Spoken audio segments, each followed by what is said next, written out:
Bonjour Carmen. Bonjour Cécilia. Aujourd'hui, on va parler de ce dont on vient de parler en visioconférence avec nos élèves, Mhm. c'est-à-dire un petit point sur la sphère génitale et notamment le syndrome prémenstruel et la ménopause et en quoi la réflexologie et l'acupression peuvent venir soulager ces symptômes-là. Oui, tout à Alors Carmen, c'est vrai qu'on voit nos stagiaires toutes les semaines. fait. Donc déjà pour savoir comment ils pratiquent les soins, pour avoir leur retour sur les soins, faire des cas concrets, avoir ton analyse à toi en tant que thérapeute et formatrice de qu'est-ce que ça peut vouloir dire, comment creuser plus loin les pathologies de la personne avec la pratique de soins. Et puis tu fais aussi des nouveaux cours adaptés à leurs demandes spécifiques. Tu peux nous dire un peu comment ça se passe?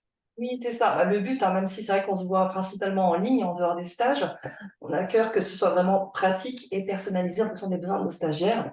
Donc, chaque semaine, on se voit avec un peu dans l'esprit d'une masterclass, avec éventuellement un thème. Donc là, c'est vrai qu'aujourd'hui, on a parlé un peu de la sphère génitale et comment accompagner nos consultants, les personnes qu'on reçoit, pour soulager leurs problématiques, que ce soit lié autour du cycle féminin, que ce soit peut-être pour accompagner à la conception, à la périconception, et à travers tous les étapes de la vie, aussi la ménopause. Donc toujours un peu dans l'esprit, comment aider la personne à soulager ses symptômes, comment l'aider à améliorer sa force vitale, son énergie, à améliorer son état de santé global.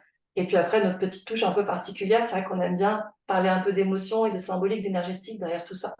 Donc à travers des outils, notamment la médecine chinoise, des points d'acupression spécifiques, on va pouvoir aider toujours à soutenir la personne globalement, de manière holistique, c'est-à-dire dans son corps, dans son esprit, et aussi voilà, en tant que personne pour traverser ces périodes de vie. Mmh.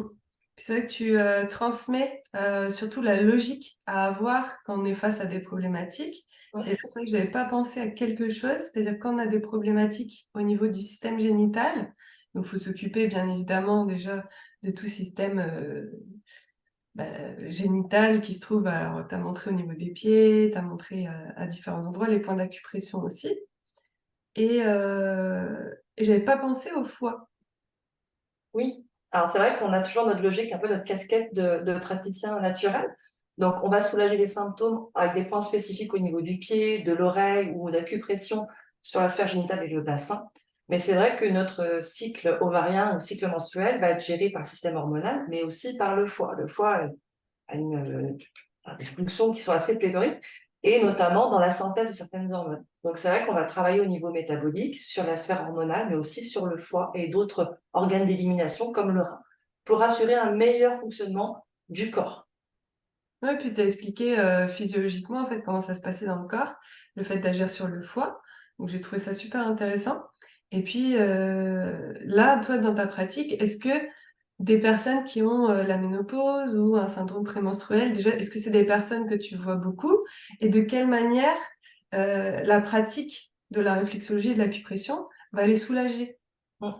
Alors, c'est vrai que c'est un motif quand même régulier de consultation, soit pour des douleurs, ouais, syndrome prémenstruel, la gestion des douleurs.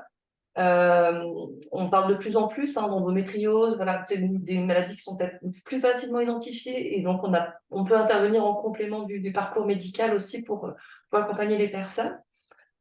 La conception, c'est vrai que de plus en plus de couples sont confrontés à des problématiques de fertilité, de conception. Donc là aussi, on a un rôle à jouer dans le parcours médical en support au niveau de la sphère nerveuse, hormonale, pour vraiment soutenir les fonctions.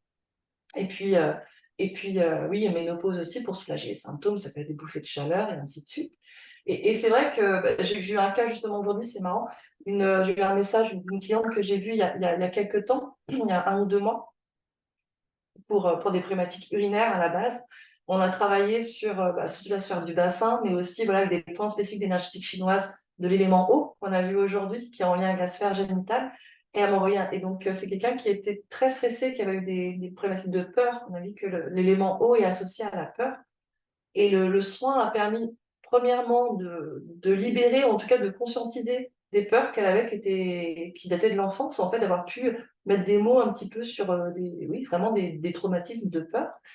Et tu vois, là, on doit se revoir, et en fait, ça a régulé son cycle au niveau menstruel. Avec ce soin-là, indirectement. Donc, ça a permis, voilà. en travaillant sur la sphère psycho-émotionnelle, notamment avec cette énergie chinoise, on a pu aussi avoir, même si c'était pas forcément le motif premier de la consultation à la base, avoir vraiment une amélioration du cycle. Mmh. Et puis nous, on a un rôle de soutien et puis de libérer la parole aussi. C'est vrai qu'on est dans un environnement, bienveillant où la personne, elle peut partager, poser des choses et ça fait partie aussi de la libération, quoi.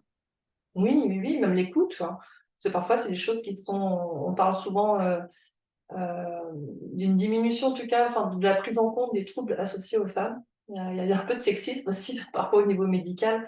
Et donc, le fait d'être à l'écoute de ça, de ces problématiques-là, d'avoir des solutions, des aides, en tout cas, pour les accompagner, ça change quand même la vie au quotidien. Ouais, Oui, oui, oui, le fameux «c'est dans la tête» ou ouais, voilà. Alors, c'est le stress, la dingue. bah, merci Carmen, à bientôt pour une prochaine vidéo. Au revoir.